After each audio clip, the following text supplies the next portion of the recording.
আজকে দুপুরে মেনুতে ছোট চাপিলা মাছের একটা রেসিপি করা হবে। মাখো মাখো করে রান্নাটা করা হবে।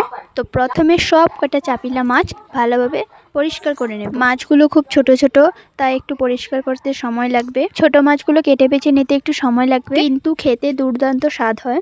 সব মাছগুলো কেটে নেবার পর এখানে কিছুটা বরবটি নিয়ে নিলাম।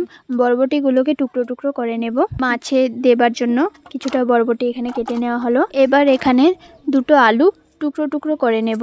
আলু এবং বরবটি দিয়েই মাছটা রান্না করা হবে, একটু মাখো মাখো টাইপ করে বানানো হবে। আলুগুলো কাটা হয়ে গেছে এবং এখানে কিছুটা মশলা নেওয়া হয়েছে, যেমন কি টমেটো, কাঁচা লঙ্কা, আদা, পেঁয়াজ, রসুন। আর এখানে মাছ যেগুলো ধুয়ে নেওয়া হয়েছিল এর উপরে কিছুটা লঙ্কা বাটা এবং নুন এবং হলুদ দেওয়া হলো।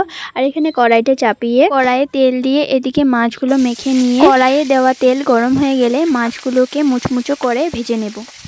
ভালোভাবে লাল লাল করে মুচমুচে করে ভেজে নিয়ে তুলে নেব।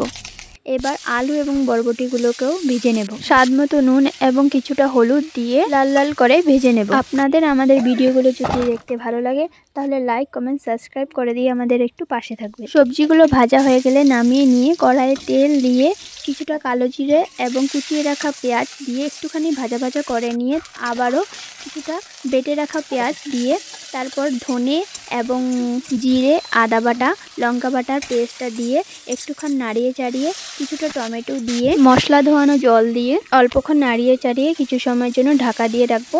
তারপর যেই মশলা থেকে তেলটা ছেড়ে দেবে সবজিগুলোকে দিয়ে ভালোভাবে কষিয়ে নেব। ভালোভাবে কষিয়ে নিয়ে পরিমাণ মতো জল দিয়ে দেব। তারপর সবজিগুলো সিদ্ধ হয়ে গেলে জলটা ফুটে আসলে ভেজে রাখা মাছগুলো দিয়ে দেব।